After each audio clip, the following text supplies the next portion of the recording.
When I started looking for MBA programs and kind of what I wanted to do to transition my career, I knew that coming from the military as a veteran, it was really important for me to have a really solid plan since I was getting out kind of no matter what. So it's not like I could apply and then potentially stay in my current role for an extra year if my initial applications didn't turn out.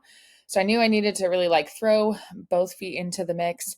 And I knew that I was kind of coming at a disadvantage coming from a military background, not having interviewed in quite a while, not having kind of the same work experience as some of my peers are going to be applying to these top programs with.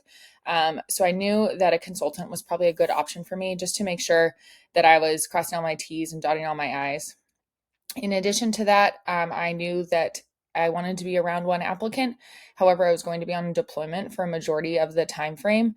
So I knew it was very important to me to again be working with a team who understood my constraints, understood the connectivity issues that I was most likely going to be having when I was pulling into and out of port on the ship.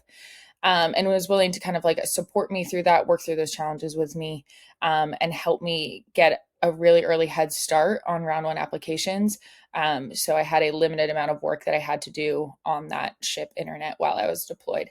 I found Scott through a fellow vet, actually, who had gotten into her dream school with the help of Personal MBA Coach.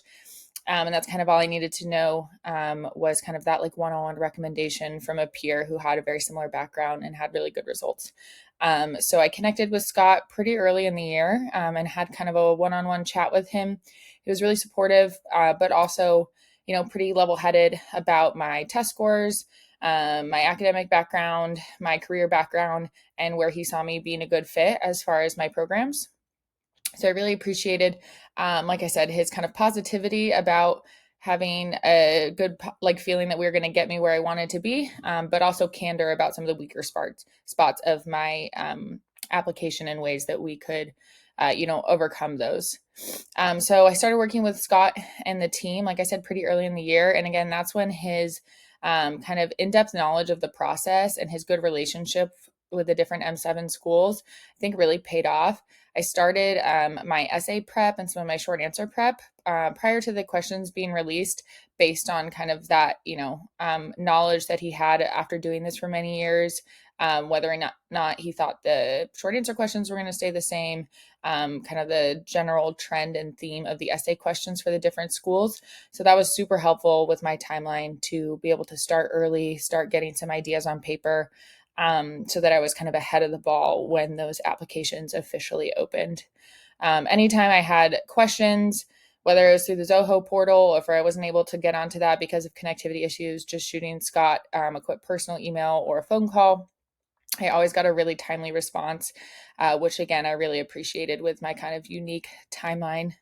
Once it actually got into writing the essays, I really thought that the editor's one timely response was great. I knew that I could submit it, on Singapore time. And by the time I was back on the computer the next day, I already had a response with edits that I could start working on.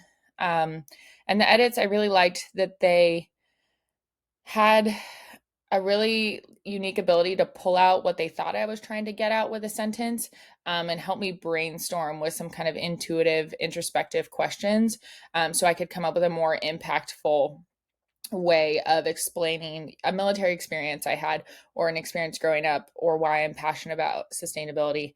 I just really think the editors do a really good job of just not proofreading your essays, but reading them with a critical lens and really helping you get that impact across, because those essays are really how the admissions team get to know you.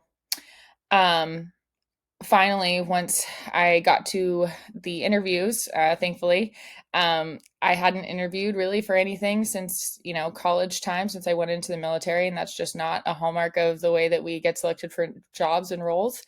So I was really pretty nervous about interviewing and making sure that I was able to present my experiences and my military background in like a cohesive way that would translate to the admissions board. So between the alumni and previous admissions committee personnel from my different schools, as well as the team-based interview, specific mock prep for Wharton, I was really able to go into my interview week with a really high confidence that I was going to perform well for each of the independent schools, because I really had that like bespoke prep for each school. Yeah, so at the end of the day, I can't recommend Scott enough. I got into my dream school of HBS. So 2 thumbs up. It was definitely the best thing I did in the process.